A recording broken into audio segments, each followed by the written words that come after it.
Okay, good morning, everybody. Welcome to the next telemedicine grand round. This year 15 of this program. I'd like to say thank you for our partner society, SBITE, Brazilian Trauma Society, and our president, Dr. José Parreira, for being supporting this. And welcome, Dr. All the physicians from Brazil and worldwide to participate in this series. So, Dr. Parreira, you're going to be the moderator of this meeting. I'd like you to please introduce Dr. Curvo. Thank you. Okay. Thank you very much, Dr. Antonio. For SBITE, Brazilian Trauma Society, is a honor to participate in the Telegram rounds from the Pan American Trauma Society. This program of the first Monday of the month in collaboration with SBITE is very, very important for all of us. I know many Brazilians have cooperating with this meeting for a while, but making it an official point of an official relationship with the Brazilian Trauma Society is very important for us. So we are trying this year under the coordination of Dr. Carlos Menegoso to bring people from many different points, many different sites in Brazil. And Dr. Rafael Curvo is the resident, is a third year general surgery resident in Rio de Janeiro, in one of the most important trauma centers in Rio de Janeiro, who is in the Hospital Lourenço Jorge, Hospital Municipal Lourenço Jorge. And many very important trauma surgeons work there. And I'm sure Dr. Rafael is going to present a very interesting case. Please, Rafael, go ahead. Go ahead. Do I share the... Por favor. Let's try. Yes. Okay. Now you put on the exactly. Can you see my screen? Perfectly. Go ahead. Well, first of all, I'd like to thank you for this opportunity. You all are great guys, medicine expertise in trauma. So I'm just little, but I'm trying to explain one case that we have in the hospital this year. Was ahead. My name is Rafael Curvo. I'm a 30 year of the general surgery in the hospital, the Municipal Hospital Lourenço Jorge.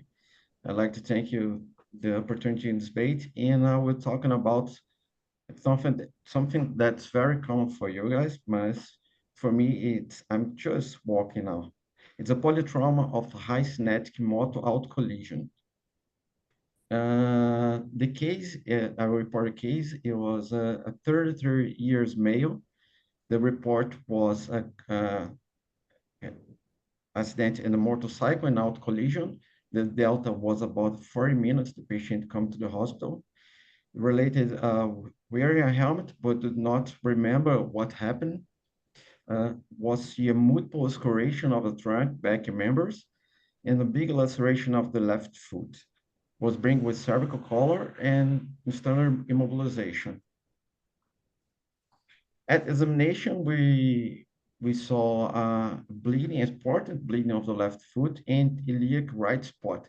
I called draining, but was a deep one spot in the right iliac and come too tight, as we will see. The airways were permeable, no cervical pain, represent some dyspnea and reduction murmur and crepitation on the left chest. The cardiologist will see a regular cardiac rhythm, pulse was symmetrical in superior members, and inferior was a different because of the lesion of the left foot. The Glasgow was 15 of 15. He obeyed commands and moved two members. Don't move the left and left arm and left leg. Do a possible fracture, as we see signs of fracture at the time. Some skin alterations have trunk, back, and superior inferior members, but not big alteration of vital signs. Only tachycardia, only 110 beats per second. Yeah. Well, let me start the discussion on this case, asking everybody about the X the X before the A. Yeah, Dr. Antrach, can you give me some insight about this?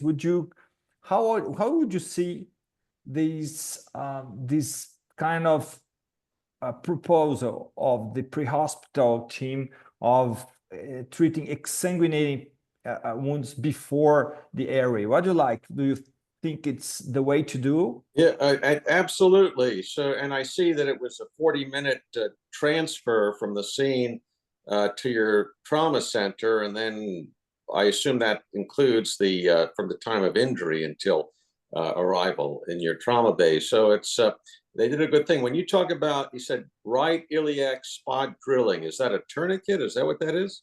When it Yeah, says, it was kind of it's something that penetrating in right just above the okay, iliac, right, and go deep into the thigh, but not penetration in abdomen. oh, But okay. was Oh, so it's a penetrating wound. There's a yeah, shrapnel yeah, that's there without, and the bleeding with active external bleeding or not? I don't. yeah, was From bleeding where? at the time. From It, from the foot. From the yeah, foot. from the Okay. foot, it from the hole in the iliac. Oh, okay. So, and I don't know what they did, but normally you, for like from the foot, that would probably stop bleeding with the packing and a compressive bandage, the Israeli gauze or whatever they have. The other, the one on the thigh, it's hard to tell without seeing it, but if they thought it was high, but they had room to put a tourniquet and there was a lot of bleeding, it would be their judgment whether to put a tourniquet or a dressing. But I would consider, and if they're going to put a tourniquet on the high and the right thigh, then my preference would be to try and control the bleeding in the left foot with the dressing and not two tourniquets. But that's certainly these your paramedics. They seem like pros. They did the right thing. The patient was awake. 15 over 15, slightly reduced breath sound, so it stopped the bleeding, and then the other factors, airway and breathing, circulation after stopping the external bleeding. I think that was your question, right, Dr. Pereira? It's spectacular. That's it. Yes. I would ask the other panelists about these ones because we're going to the 11th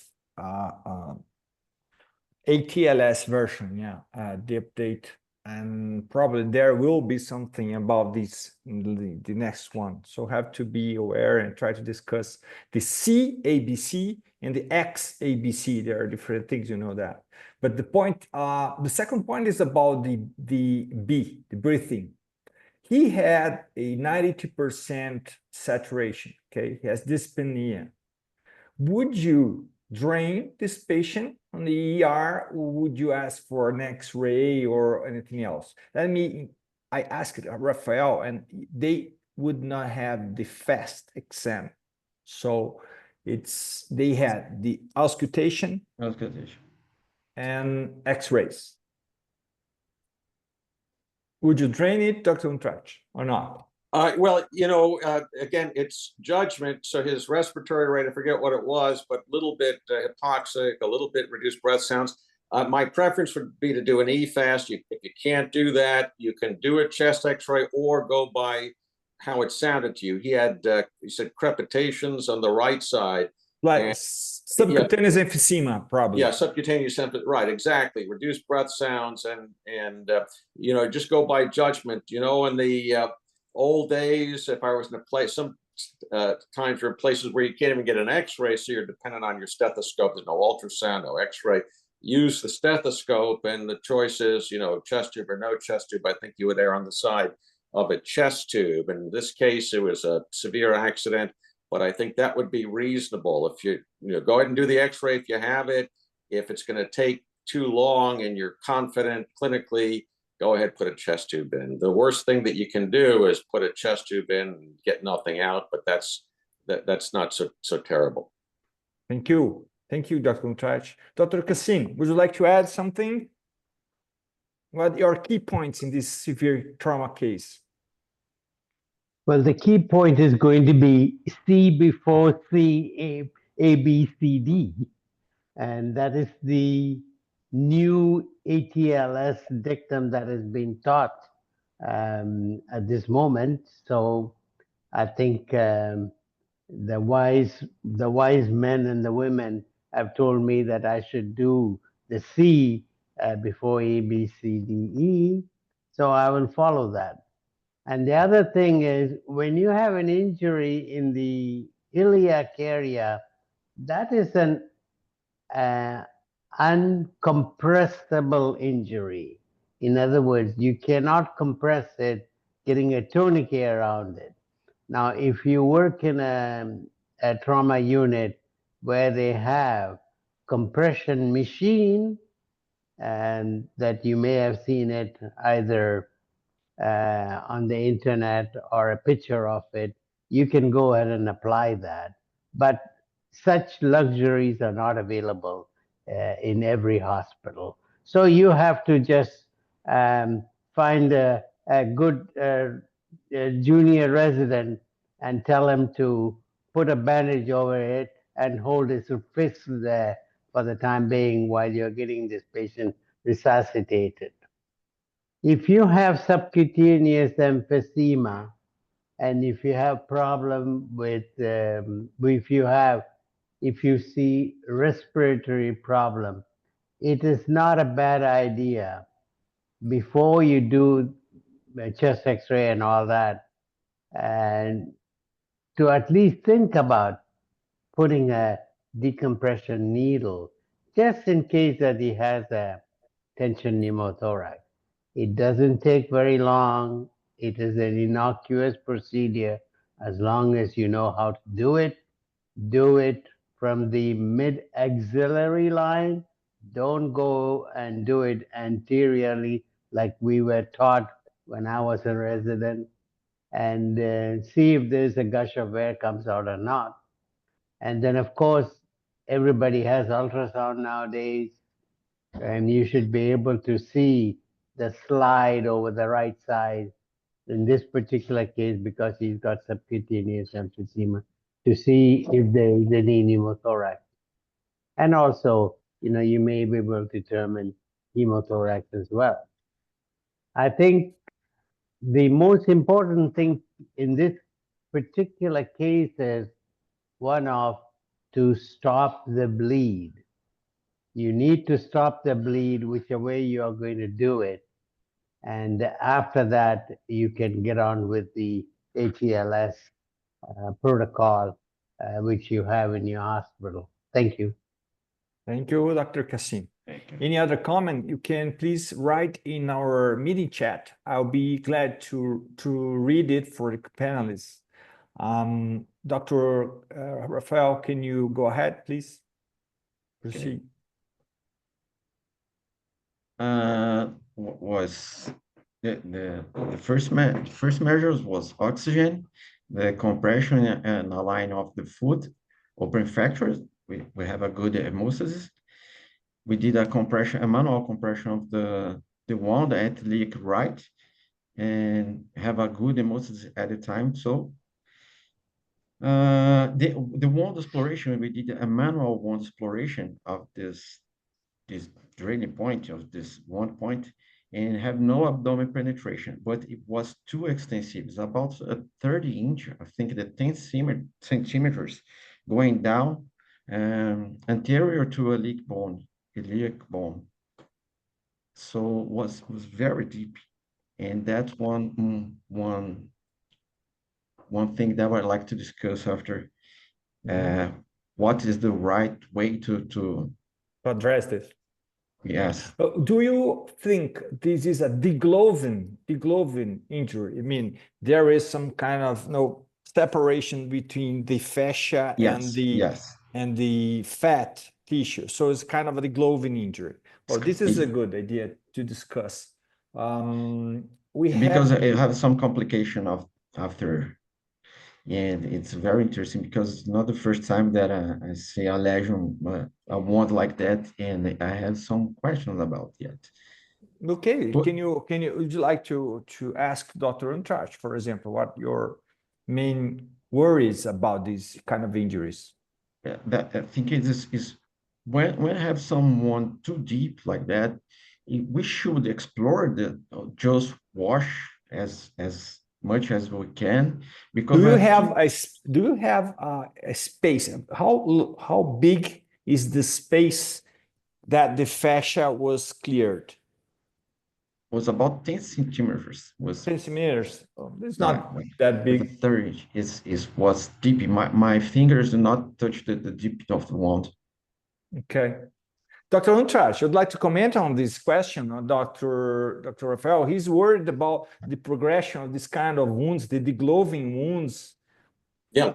Well, you know, the first thing though is the patient comes in and he's blood pressure is okay, but he's tachycardic. So that would qualify as what, stage 2 shock, tachycardic. Yeah.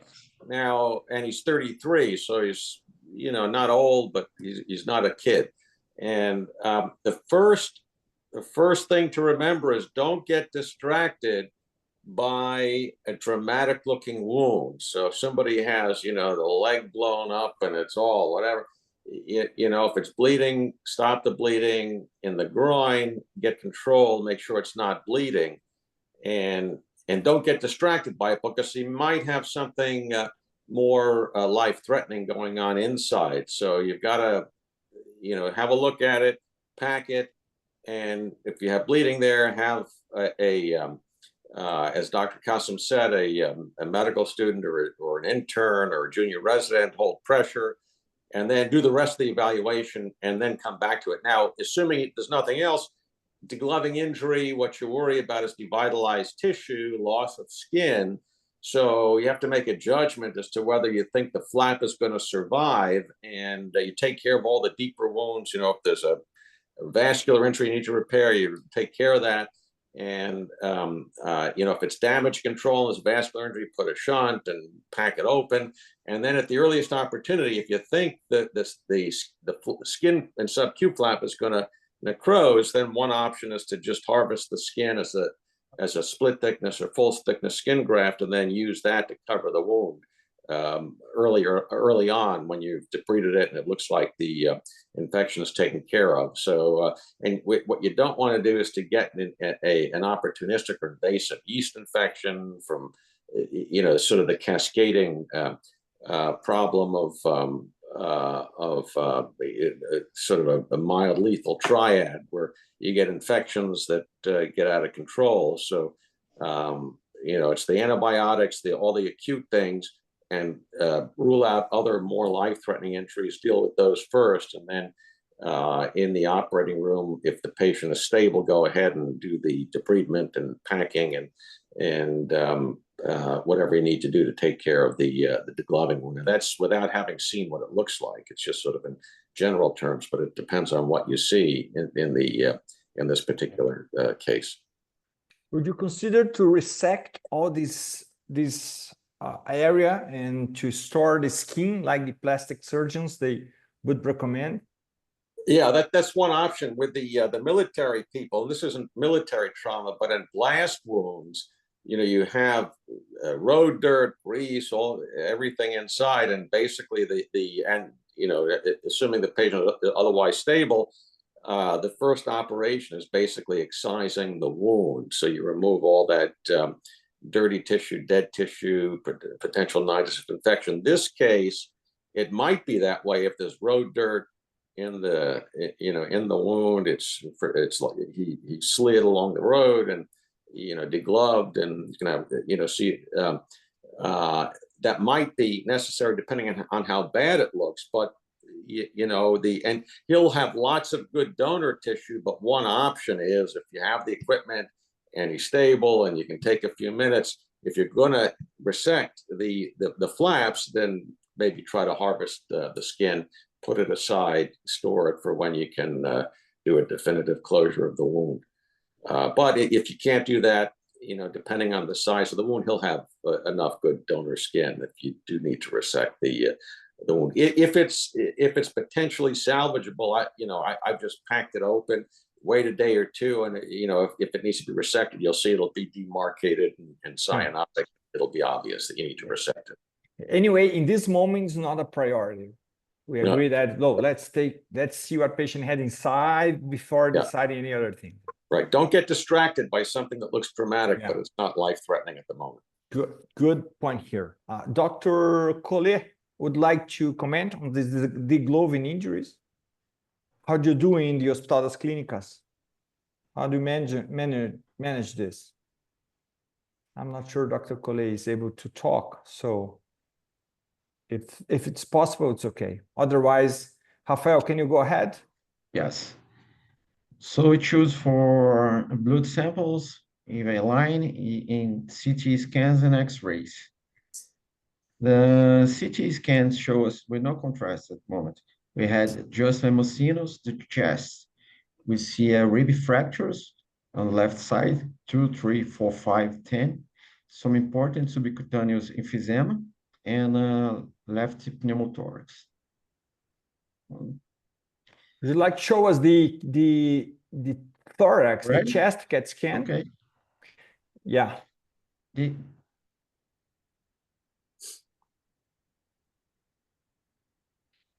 Would you like to comment on this with this no contrast, no IV contrast CAT scan? Why they chose to do the CAT scan without contrast? Do you know, Dr. Rafael, this question? No?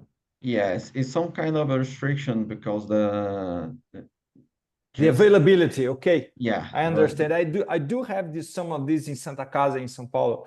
There are many periods of the year you just don't have the contrast, the IV contrast. You have to select patients who is going to receive it, like TEV, for example, angio CTs or something like that. So, Dr. Antrach, we just don't have contrast in this CAT scan. You see the pneumothorax like that.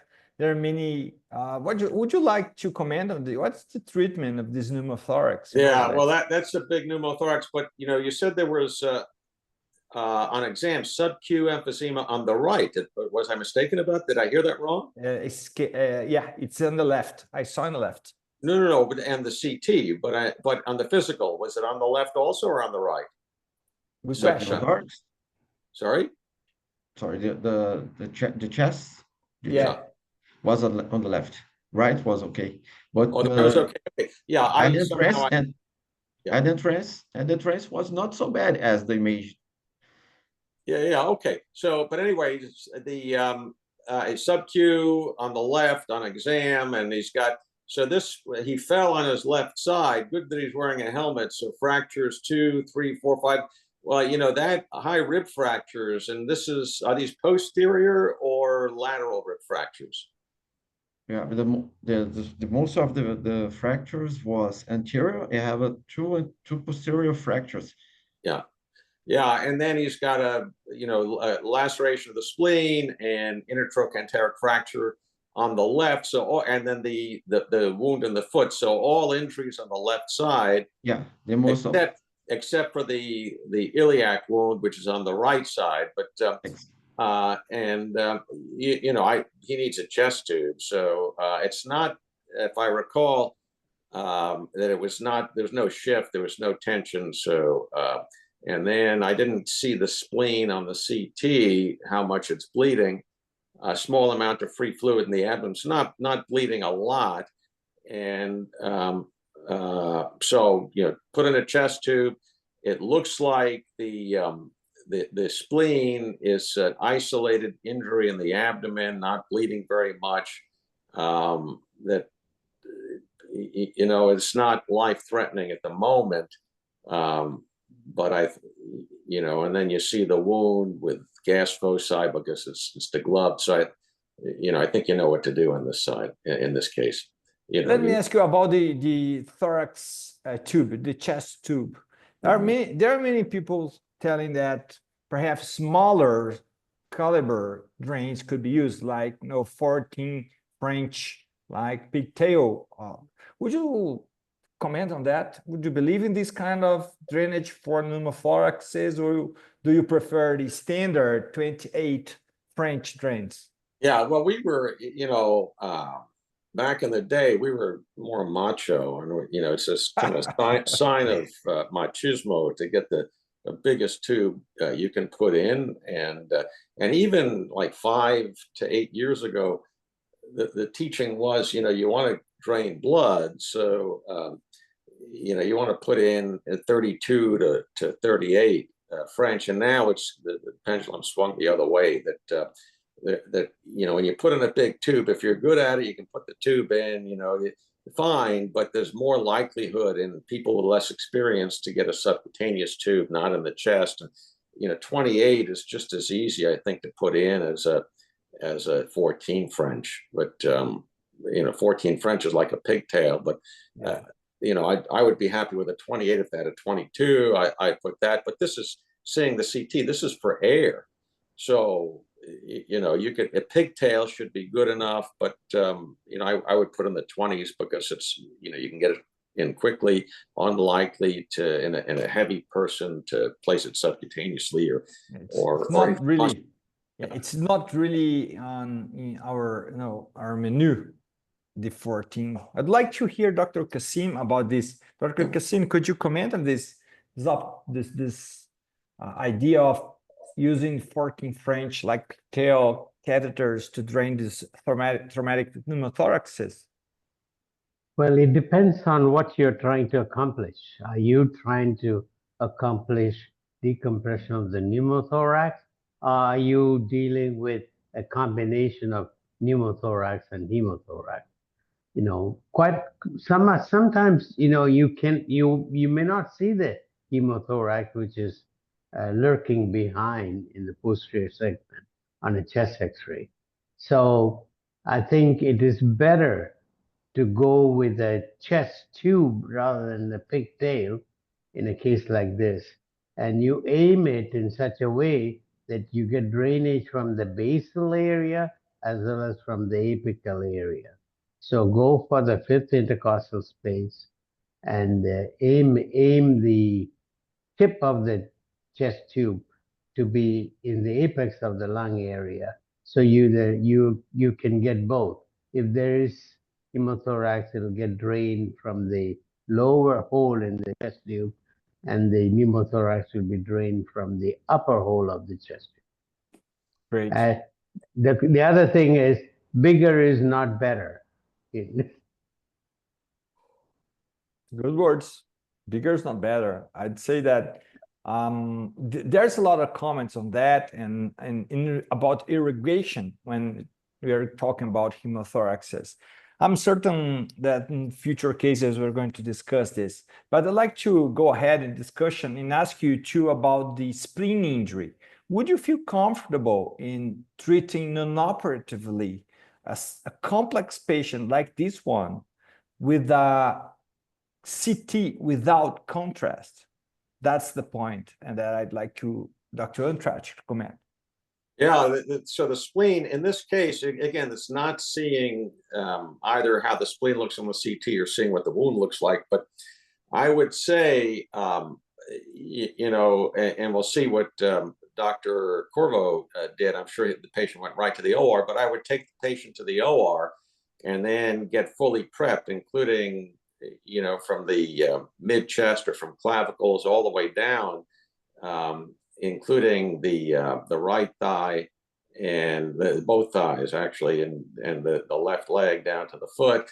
And I would start with the wound because that looks like the more serious injury. And if the patient suddenly gets hypotensive and he's not bleeding from the wound, it might be from the spleen, and then be prepared to do a laparotomy and take care of the spleen.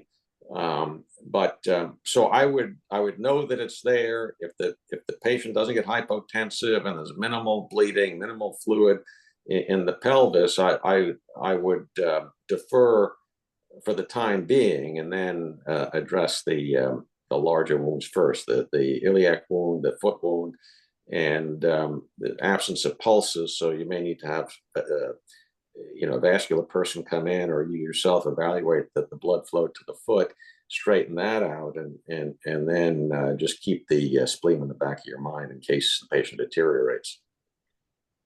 Okay, thank you very much, Dr. Kassim. Any other thoughts? Would you say, well, we just cannot proceed for non-operative treatment without the EV CAT scan? Will you say that? Yes, I would. Because I'm a chicken. I'd rather be a chicken than a turkey. then a It's good to turkey. have, you have to fear and notion, have to have one of those. Yeah. Right. Uh, I I don't like to gamble, and Great. without a CT, with contrast enhanced CT, looking at the spleen, I'm guessing, and you don't know at what time this patient is going to crash. Suppose I go to the operating room, prep him, have him all ready, and I'm working on the wound, and I'm doing something a little more delicate in the wound, and suddenly I have to turn my attention to the abdomen because my anesthesiologist is telling me, hey, my patient is crashing. That is not a good scenario for me. Um uh, I am I am of the opinion I do not like my patient to be in stress, and I don't want to be in a stress. When a situation like you're showing me, there is fluid in the belly and there is a suspect splenic injury, but I cannot be certain the extent of the injury because I didn't get a proper enhancing CT scan done in the CT scanner. I rather go and deal with the bleeding problem first because that's what ATLS teaches me. Stop the bleed.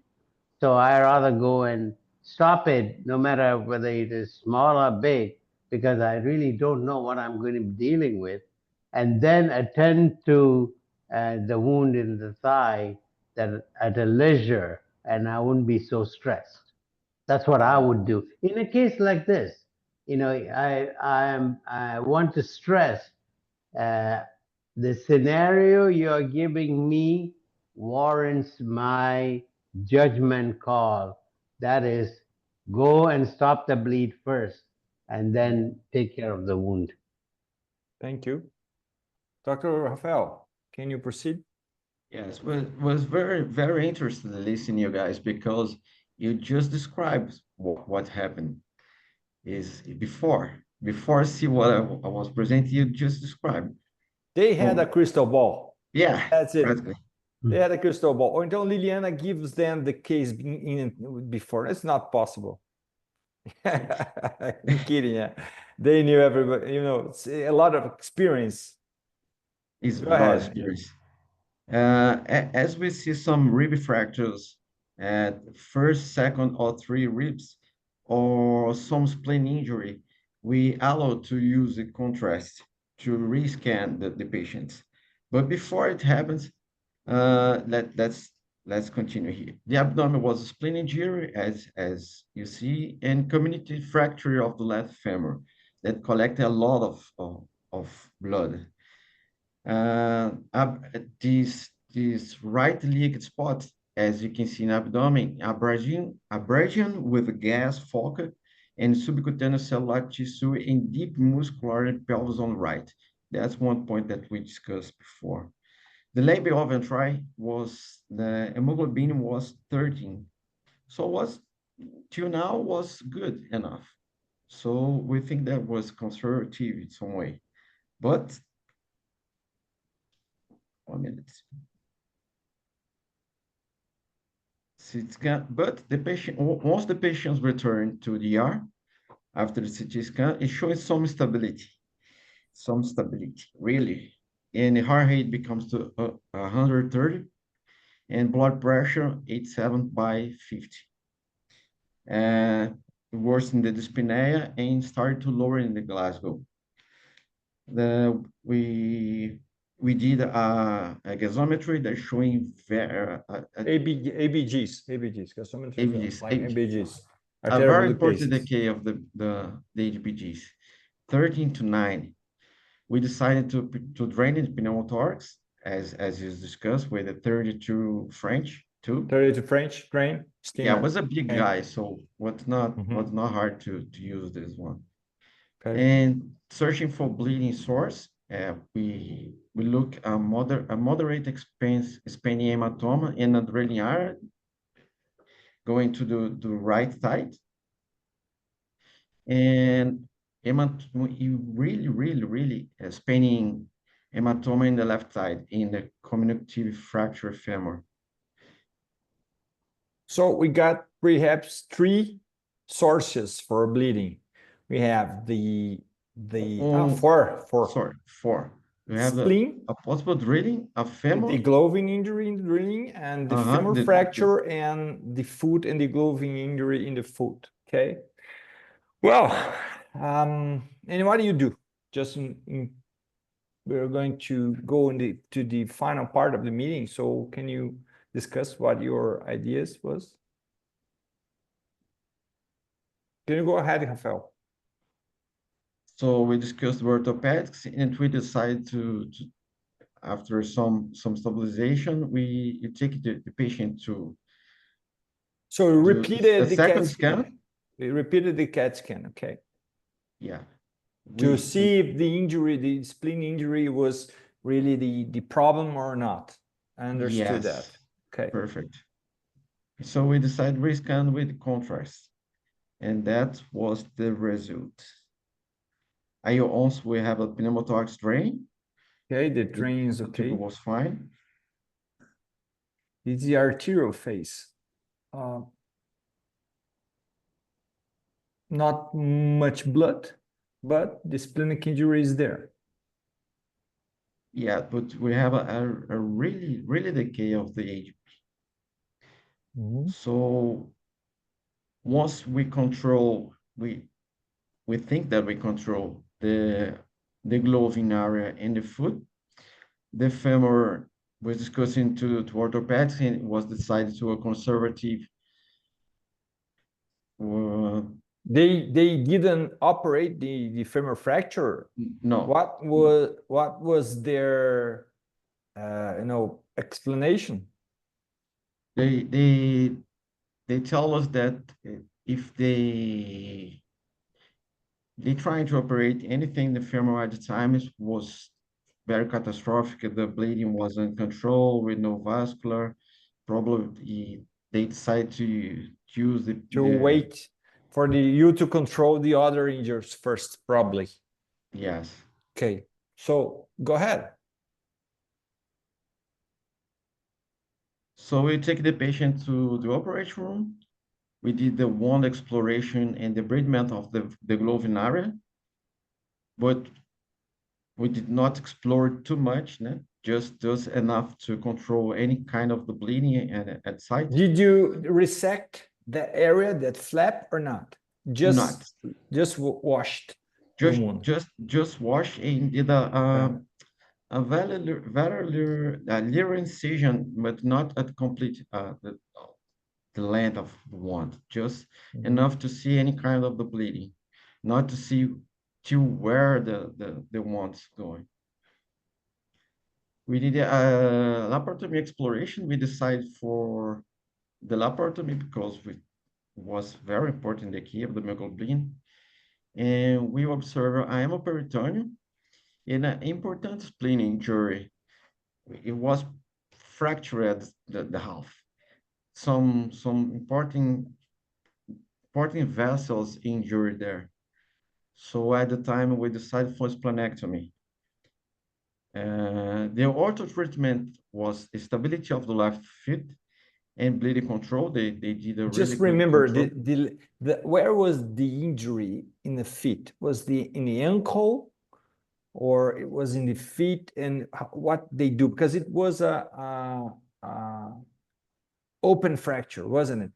Yeah, yes, it was a really bad fracture, and it's kind of this flank fracture on the feet. We have the pediosa. I don't know how to spell in English. The pediosa, the vessel, one of the two important vessels of the feet was bleeding, high bleeding. So there was a injury to the arterial.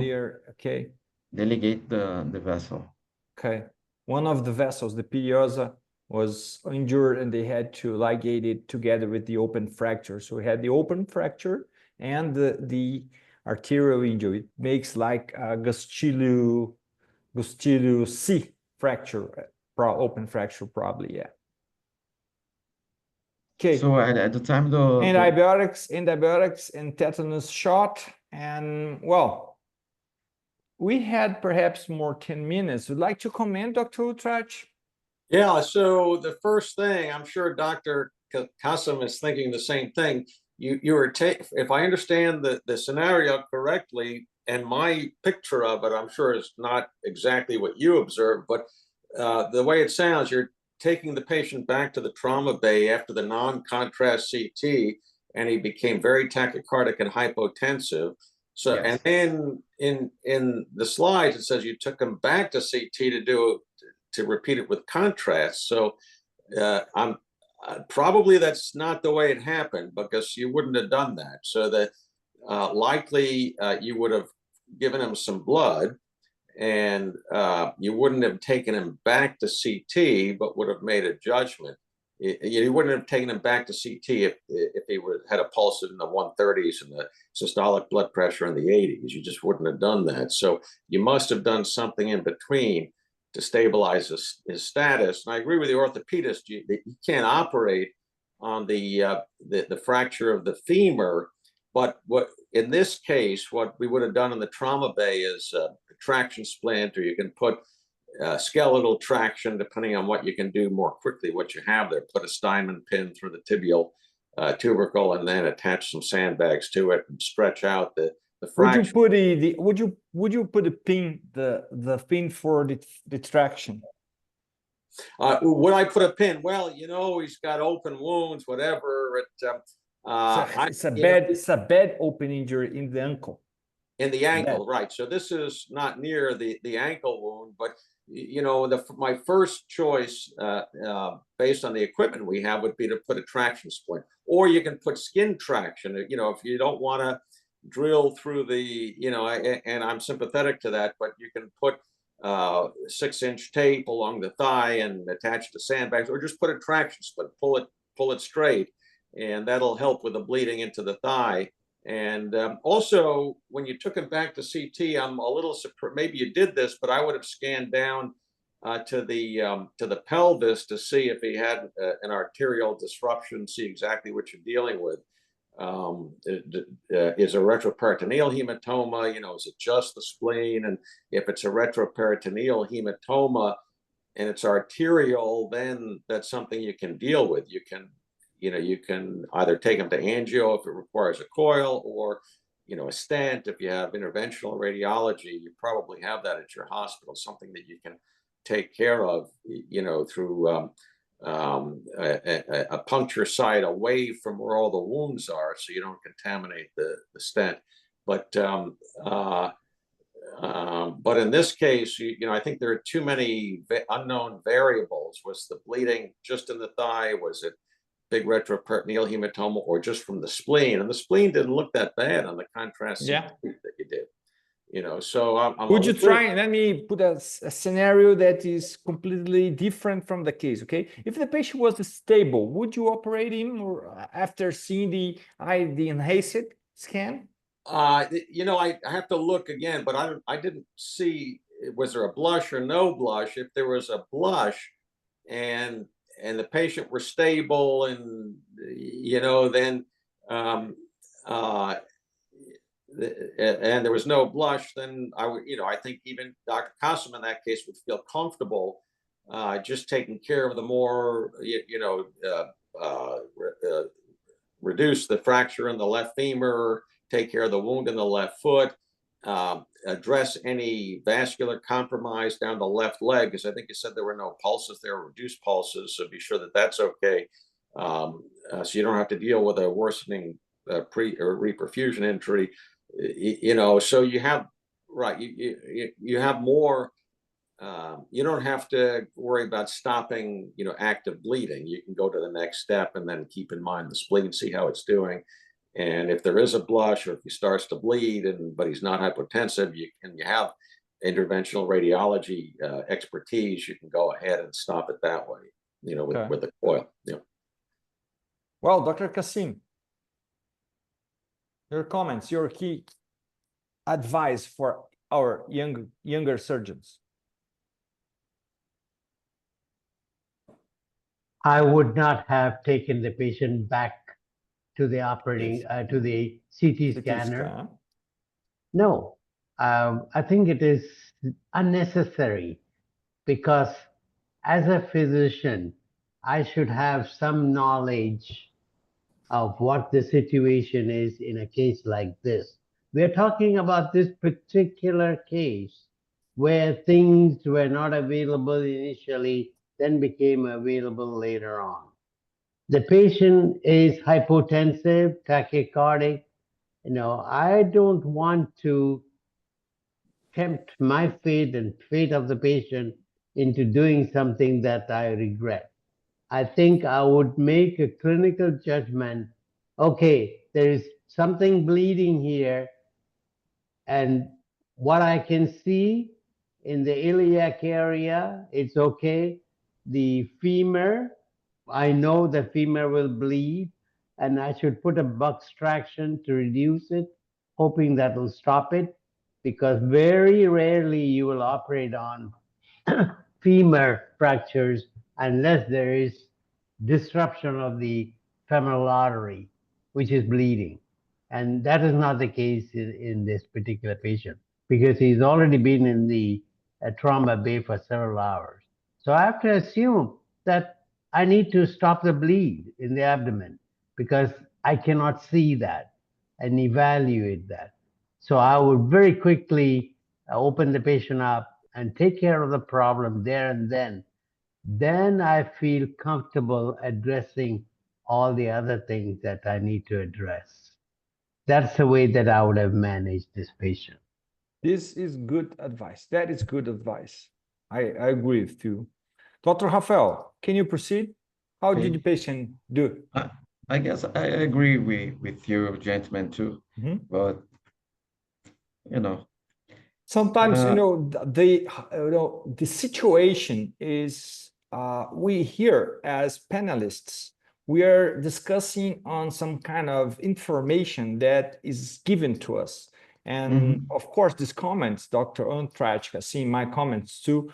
There is a respectful comment saying that, well, perhaps with this data, we would do different, okay? But we are not there on the call. We are not seeing the patient. We're not seeing how many other patients we had to deal with. It's a lot. So it's a lot. there are many points that perhaps would change our thinking if you were there. Yeah. So that please understand these comments with this as a respectful comment, saying that perhaps, well, we kind of lost time in controlling the blood, the bleeding. That's my worst too. That was what we're trying to do. So the spleen injury at the first scan was not so bad, but was not doing with contrast. So not much information then we decided to do what should be at the first time with the contrast. But following, this is just to see. Probably you guys know, but how big the 2 hematoma came. liters, 1.5 liters of blood. It's a lot of blood. Lot of blood. Must have been a very bad injury for they not to operate on.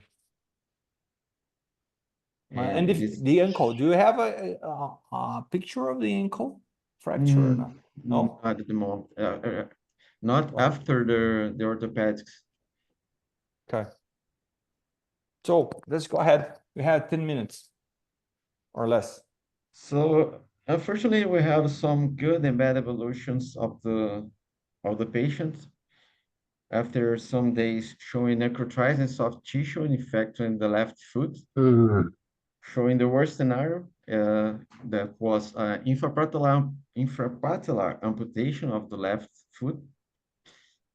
They're showing some distress, so respiratory distress was necessary to do a prolonged intubation or tracheostomy. There is no late complication in the chest and abdomen. The infection of the degloving and airway leak in tight have some problems there because we need to drain that collection, and was assuming the conservative care of the left side and communicative fracture by orthopedics. So at the same time was the amputation of the left foot infrapatellar, and was decided to drain the collection the right side. That spot is the right at the end of the tunnel of the gloving that was observed the first moment. Was a huge collection and probably was infected because we're draining kind of the pus also, and was necessary to leave it open after we did a vacuum aid to help the wound. So the right limb is infected, but is doing well. But the left limb, after with these two fractures and this bad fracture in the ankle, they kind of amputated. Okay. It's an infrapatellar amputation. We got it. Yeah. The last evolution, can you read it for us? The last evolution patient have a good evolution. Is he in the hospital? Yes. Yes. Yeah. There. Have a good evolution of the spontaneous breathing. Is not necessary more the mechanical ventilations. Shown hemodynamically is stable now. Don't need a minute or any kind of a minus. The Glasgow now a 13 of 15. So there was there new bleeding. So they had a kind of subdural bleeding. Yeah. And after how do they explain that, and kind of that's one thing to explain that to investigate, because we didn't see it. We just noted this because after the trying to get out of the ventilation, it is still some kind of confusing. So we decided to do another CT scan of the skull, and was observed some kind of was he receiving some kind of heparin for venous prophylaxis or something like that? Do you remember that? No. What was do was strict to the bed. We usually do a prophylactic. Okay. Clexane prophylactic. Okay. With 40 milligrams, that's no big dose. Okay. So let me ask you final comments of our panelists. We have 5 minutes left. Dr. Untrach, please, can you give us our final comments on this case, and which lessons should we keep? Yeah, I think, well, maybe, again, you took him back to CT while he was hypotensive and tachycardic, and then what, I assume you were there with him and you were giving him blood, you were treating the shock. Yeah. While he was back in CT. Okay. And, the teaching, as Dr. Kassem said, is you don't take an unstable patient to CT, but more and more we hear surgeons, adapting that principle to their own situation. If your CT scanner is right near the trauma bay and you go back with them, there are some surgeons that they do the resuscitation in the CT room. So the patient's on the gurney and they're doing the resuscitation. They can just move them in and out, and things are evolving. In this case, the patient did well, but it's part of your young guy. This is, you put that under the gun belt as an experience, and you have to be aware from subsequent cases that if you do this a lot, sometimes there'd be a certain average of bad outcomes simply from taking a patient in shock to CT scan where you can't adequately deal with the reason for the shock. So, but regardless, in this case, the patient did well. The problem was really not the bleeding, but the extensive wounds and the infection. And it would have been nice to see what the leg looked like, but it sounds like he had a necrotizing infection of the necrotizing fasciitis of the calf muscles, basically. And the quickest way was, because of the severity of the injury, just do a below-knee amputation. Is that basically it? Yeah. That, and he was also septic from the wound in the proximal right thigh. So part of the Glasgow Coma score is slightly reduced. Could have been sepsis, and you got control of that. And kind of puzzling that it was a late subdural hematoma, or I think you said question mark late subdural. So maybe it wasn't really there. We haven't seen the films, but sounds in this case, maybe a couple of one or two, technical things. If this were the Olympics and you're doing gymnastics, the judges might have knocked off a couple of points, but you still might have gotten the gold medal anyway. So, depending on whatever. So there you go. Thank you. Thank you very much, Dr. Untrack. Mm-hmm. Dr. Kassim. Well, the lesson to be learned from this case is my dear friend, the presenter, what's his name? I forget his name. Rafael. Raphael. What you should learn from this case, in my opinion, is that timing is very important in trauma case. We cannot spend a lot of time doing this and that, and it will have a negative impact on the patient. I'm pretty sure that the time factor contributed to the infection, and the infection could have been dealt with much more expeditiously early if you'd have just had the formula right. I'm going to do this first, then I'm going to take care of the wound and do some jet lavage and take out all the necrotic tissue and leave the wound open and start him on appropriate antibiotic and do everything that I possibly can to salvage this patient's leg and prevent any further problem of necrotizing fasciitis. I think the single important thing that I learned from this case is the timing.